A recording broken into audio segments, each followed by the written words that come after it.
Something golden is showing through the soil. It's not a stone, it's not a root, it's gold. And there's not just one piece, there are two. A resident of Himmerland finds them near Rold, Denmark, and takes the objects to the Nordiske Museer. That's when what looked like a casual find starts turning into something else. Those two pieces aren't modern objects lost in the woods.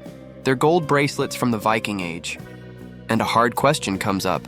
If two bracelets were there, what else could be buried? The archaeologists go back to the site. They're no longer searching for something that might exist. They know that ground held Viking gold.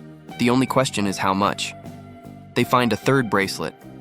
3 pieces alone would be enough to make that stretch of woods extraordinary. But the search widens, and about 15 meters away, the ground delivers another surprise. Not 1 bracelet, 3. Now there are 6. 6 intact bracelets, all solid gold, weighing 762.5 grams together. The Nordiske Museer classifies the find as the 3rd largest Viking gold hoard ever discovered in Denmark. But maybe this is where the most interesting part begins, because finding more gold isn't the main question anymore. The 6 bracelets are right in front of us. The real mystery is behind them. Who, nearly 1,000 years ago, could have owned this much gold? To get closer to that answer, we need to stop looking at the hoard as just a quantity of metal. The 6 bracelets aren't identical. Twisted rods, fine wire, button clasps, plain pieces, lobic neuter, geometric decoration, different shapes and techniques, a sign of specialized goldsmithing. And they're intact. That changes everything. This isn't shapeless gold. These are worked objects that kept their identity as bracelets. And gold in Viking finds was relatively rare compared to silver. So maybe the more revealing question isn't how much metal was in those woods, but what it meant to wear an object like this.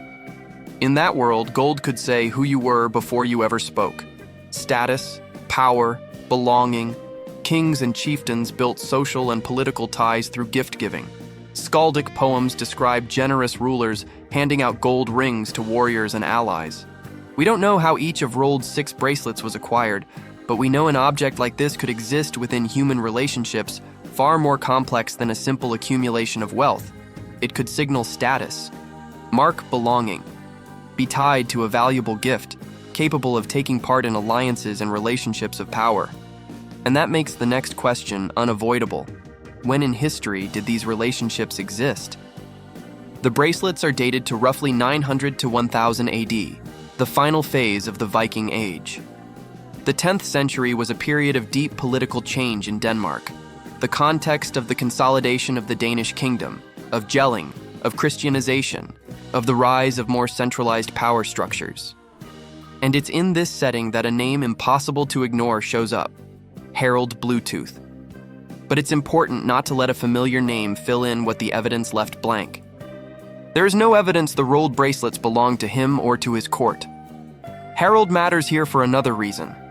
He helps place the political world these objects existed in, a world that was changing. We can put the clues together. These are 6 objects made of relatively rare gold, intact, with varied shapes and techniques pointing to specialized goldsmithing. And gold, in that world, could signal status, power, and belonging. All of that makes it plausible that their owners belonged to elite circles, possibly even tied to the formation of Danish royal power.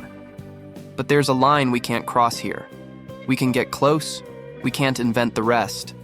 We don't know who they were. We don't know how many people were connected to the 6 bracelets, whether they belonged to a single family, to a specific political network, or had any connection at all to Harald Bluetooth. For a moment, the gold seems to lead us almost to its owners. Almost. It reveals the kind of social world they existed in: wealth, elite status, relationships. But when we look for a face, the record goes quiet.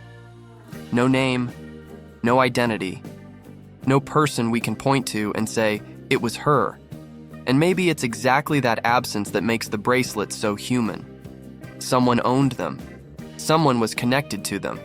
Maybe received them, wore them, protected them.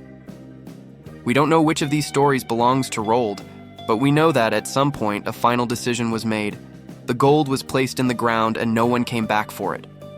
Why? There's more than one possibility.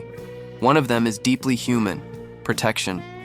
In an unstable time, wealth could be buried to stay hidden. Burying the gold wouldn't mean abandoning it, but preserving it, with the intention of returning.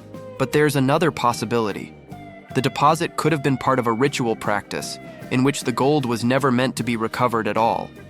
The problem is that the available evidence doesn't let us choose between these hypotheses. What's left are questions the gold preserved but never answered. Why that place? Why 6 bracelets? Why whole pieces? Was the intention to come back, or was recovering them never part of the plan? We may never know. But that lack of an answer doesn't make the rolled hoard any less remarkable. If you like discovering how silent objects can bring us closer to people gone for centuries, subscribe to Rediscovered Secrets and turn on notifications. There are still plenty of discoveries waiting to reveal stories time nearly erased. And we can go back to the woods, to the exact spot where it all began. Something golden showing through the soil.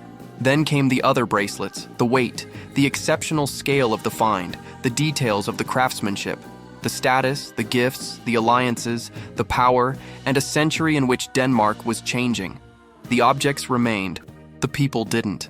The name of whoever owned them is gone. The exact reason they were buried is gone. But something of that life stayed behind. Not a face, not a biography, not a perfect answer. A connection. 6 objects able to preserve a fragment of the human relationships that shaped wealth, belonging, and power nearly 1,000 years ago. Because sometimes finding a treasure isn't about discovering who it belonged to. It's about recovering a piece of the world that person belonged to.